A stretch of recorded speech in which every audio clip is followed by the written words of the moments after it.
Hala, na paano siya? Be, anong iniiyak-iyak mo dyan? Nagre-relapse ako, be. Nakita ko kasi mga favorite song namin sa Spotify rap results ko. Loh, OA mo, be. Okay, class. Kanina notebook to? Hala, diary ko ba yun? Sige, tatapon ko na to. Total, wala naman may-ari sa inyo, ha? Ma'am, wait! Diary ko po yan. Oh, Scarlett. Pwede mo bang basahin sa buong klase kung anong laman ng diary mo? Babasahin? Ma'am, nakakahiya. Go, Bes! O, ganito, Scarlett. Pag binasa mo yan, may plus points ka sa akin. Sige na nga, para sa plus points. Dear Diary, niligawan ako ng crush ko. Para ako nasa movie at kami yung bida. Siri, play Snow on the Beach. Yee! Ang harot, ha? Kaya pala may Taylor Swift ka sa Spotify rap mo, ha? Ano ba? Ito na nga, next na. Dear Diary, nagselo siya sa boy best friend ko. Gusto niya na makipaghiwalay sa akin. Hindi ko kayang mawala siya. I will die for you. OMG! Hula ko. Nasa Spotify rap mo si The Weeknd, no? Eto na nga. Medyo masakit to. Dear Diary, balita ko, may bago na siyang girlfriend. At yung best friend ko pa yung bago niya. Paano nila nagawa sa akin to? Parehas silang traitor. Hala, okay lang yan, bes. Kaya, ayun. Nasa top song ko yung Kill Bill ni SZA. Magre-relapse na yan! Tumigil nga kayo! Oh, class! Tumigil na! Hello ma'am. Sorry I'm late. Nga pala, class! May bago pala kayong kaklase! Dear Diary, eto na ba yung binigay ng universe para sa akin? Hi classmates, my name is Jake. Ang pogi ng pangalan tapos ang tangkad niya pa. Siya na talaga yung para sa akin. At sa mga nagtatanong, may jowa na po ako. And 3 years na po kami. Dear Diary, suko na ako. Ayoko na magjowa. Mamamatay na lang talaga akong single. Yes! Ang taas ng score ko! Anong score mo, Scarlett? 19 yung score ko. Ay, hindi perfect. Buti pa ako, naka 20. Pawi ka na lang next time, ha? Scarlett, nagawa mo ba yung assignment natin? May assignment tayo? Hala, di ko nagawa. Huwag mo nang sasabihin kay mama. Sige, di ko sasabihin. Ma'am, may assignment po pala tayo. Ay, oo nga pala, may assignment tayo, class. Ang hindi gumawa ng assignment, bagsak sa akin, ha? Bida-bida talaga tong si Samantha. Okay, class, sinong iboboto niyong president? I nominate Scarlett, ma'am. Ako? Di ako papayag. Dapat ako yung maging president. Go, Scarlett, kaya mo yan. I nominate myself because I believe na mas responsible ako. I believe na hindi ako nangungupit ng class funds. Iboto niyo ako dahil matataas ang mga scores ko. Iboto niyo ako dahil hindi ako nangungopya para lang tumaas ang score. Ako ba pinaparinggan mo? Mukhang may natamaan ata. Congrats, Scarlett. Deserve mo maging president. Gagawin ko yung best ko. Good morning, class. Hindi na papasok si Samantha. Ha? Ano nangyari? Ang balita ko, nag-drop na siya dahil sa sobrang pressure sa nanay niya. Palagi siya pinapagalitan kapag hindi perfect yung score niya. Nagalit din yung nanay niya nung hindi siya nanalo ng president. Kaya, na-depress talaga siya. Kawawa naman pala siya. Dito na ako, mahal. Mahal, ikaw ba yan? Akala ko ba bukas ka pa uuwi? Siyempre, gusto kita i-surprise, mahal. Ito naman, puro ka surprise. Wait. Si tatay ba yun? Tara ate, silipin natin. Ang dami na nagbago sa bahay natin, mahal. Si tatay nga! Yay! Nandito na si tatay! Mga anak, namiss ko kayo. Namiss ka din namin, tay. Huwag ka nang babalik sa abroad, Hindi ko na kayo iiwan, mga anak. Yes! Di na babalik si tatay sa abroad! Oh, ito. May regalo pala ako sa'yo, Scarlett. Wow! Ano kaya laman neto?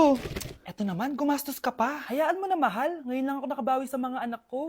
Meron din ba ako regalo, tay? Siyempre naman, ikaw pa ba makakalimutan ko, Brianna? Oh, ito. Yay! May regalo din ako! Oh, matulog na kayo, Kami naman ang tatay mo yung magbabanding. Sige po, nay. Matutulog na kami. Bubuksan ko na to. Tara na, mahal. May pasalubong din ako sa'yo sa kwarto. Tara na, mahal. A few moments later. Anong oras na? Bakit tumatawag si tatay? Hello, tay. Scarlett, umalis na kayo sa bahay na yan. Isama mo kapatid mo pati nanay mo. Bakit po? Nasaan kayo? Yung lalaking umuwi dyan kagabi, hindi ako yun, anak.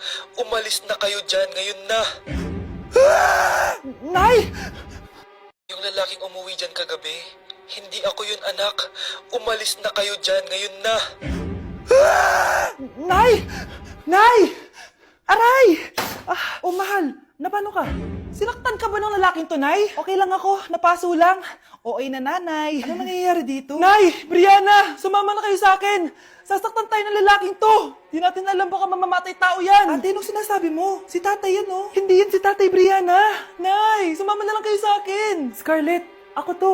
Tatay mo. Ba't parang di mo ako kilala? Gutom lang yan, Scarlett. Tara na, kain na tayo. Bahala kayo! Sige, huwag kayo maniwala sa akin! Tay, hindi sasama si nanay tsaka si Brianna. Ayaw nila maniwala sa akin. Hayaan mo na. Susunduin kita sa harap ng bahay. Sige, Tay, lalabas na ako. Sarap talaga ng luto mo, mahal. Tay, pagpasensyahan niyo na si Scarlett, ha? Palagi kasi nagpupuyat yun, kaya ganyan siya. Nasaan na ba yun? Huwag kang mag-alala, Scarlett. Safe ka sa akin. Tay, salamat. Niligtas mo ako sa kanya. Hawak ko na siya. Very good. Teka lang.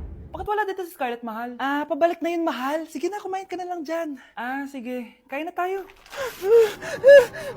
Gaganti na ako sa mga panloloko mo sa abroad. Munda sa akin yung anak mo sa labas. Ganda ko dito, oh. Sino yun? Nasaan na yun? Bata, okay ka lang ba? Kanina ka pa kasi nakatayo dyan, eh. Pwede mo ba ako tulungan? Tulungan saan? Nawawala kasi yung kwintas ko. Dito ko yun nawala. Bigay kasi yun ng nanay ko sa akin, eh. Sige, tara. Saan mo ba kasi yun uling nakita? Dito lang yun, banda sa puno. Kwintas? Kanina pa ako paikot-ikot dito sa punong to. Wala namang kwintas, eh. Sure ka ba? Bata? Walang yung batang yun na. Iniwan ako dito. Pinaglalaroan lang ata ako. Uwi na nga ako. Hi, Scarlett. Kagulat ka naman. Paano ka nakapasok dito sa bahay namin? Tara, hanapin lang natin yung kwintas. Saan ka ba kasi pumunta kahapon? Bigla ka nawala eh. Hindi ko din alam eh. Oo, tara, hanapin na natin yung kwintas mo. Yay! Anong kulay ba kasi yun? Kulay silver yung kwintas. Silver? Kanina pa ako naghahanap dito. Parang wala naman silver na kwintas dito. Bata? Iniwan na naman ako. Andito ka lang palang bata ka? Ano ginagawa mo dyan? Nay, hinahanap ko yung kwintas ng batang kasama ko. Umuwi ka na. Magagabi na oh. Sige, Nay. Nay, yan ata yung kwintas na hinahanap ng bata. Ba't nasa iyo yan? Wala to anak. Tara, uwi na tayo.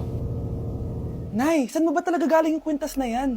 Itong kwintas na to anak, special to sa akin dahil galing to sa kapatid ko.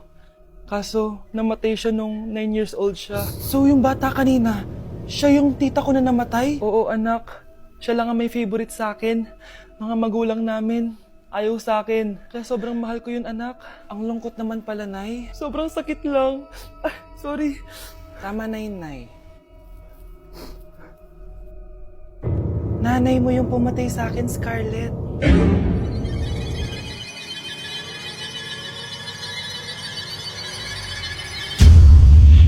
Ang bago nating top 1 ay si Samantha. Ang galing mo, Samantha. Naku, basic lang yan. Paano nangyari yun? Pasado kayong lahat, pero may isang bagsak. Si Scarlett, halatang favorite mo si Samantha. Pares lang kami ng average, paano ako bumagsak? Di ba sinasagot mo ako? Di bagsak ka ngayon? Umanda ka sa akin. A few moments later. Class, mag-behave kayo. Nandito yung principal natin. Magandang umaga, class. Kamusta yung bago nating teacher? Gusto ko pong i-report yung teacher na yan dahil may favoritism po yan. Favoritism? Sinungaling ka, Scarlett! Mabait sa amin si ma'am. Opo, ma'am. Mabait po ako sa kanila. Pantay-pantay lang po yung tingin ko sa kanila. Huwag mo na pagtakpan nanay mo, Samantha. Hala, OMG, magnanay sila. Ma'am principal, pagpasensyahan niyo na siya. Baka di niya alam yung sinasabi niya. Meron ako ebidensya dito nagpapatunay na binigyan ng sagot ni ma'am si Samantha. At tinawag ng nanay si ma'am. Bawal to sa school natin Kayong dalawa, mag-usap tayo sa principal's office. Ma'am, magpapaliwanag po ako. Ang bago nating top 1 ay si Scarlett. Yay, Scarlett! Deserve mo yan! Marami pong salamat, Ma'am Principal. Alam mo, buti na lang hindi mo na-teacher yung nanay mo. Anong sabi mo? Hindi mo ba alam na magkapatid kayo ni Samantha? Iisa lang kayo ng nanay. Hi, classmates! Ako nga pala si Ashley, ang pinakamayaman at sobrang ganda niyong kaklase. Hi, Ashley! Pwede ba tayo maging friends? Ay, sorry, di ako nakikipagkaibigan sa ganyang muka. Ew! Sumano ko ugali nito? At least maganda ako. Ikaw? Pangit ba talaga ako? Uy, Scarlett, sabay na tayo kumain ng lunch. Sure, saan? Ako na lang sabay mo kumain, wag na si Scarlett. Ako na bahala sa lunch mo for the whole year. Walang iya ka, Ashley. Aagawin mo pa sa akin yung crush ko. Sige na, gusto mo bilan pa kita ng car? Car? Sige, sabay na tayo kumain, Ashley. Sorry, Scarlett. Sorry, ako pinili niya. Eat well sa'yo, Bes, payag ka ba nun? Inagawan ka ni Ashley? Ano bang magagawa ko, Bes? Kailangan ko maging blooming. Hay naku, madali lang yung sagot dyan. Try mo tong Garnier Vitamin C Serum. Baka ito ni the right one for you at hindi yung crush mo. Tama ka dyan, Bes.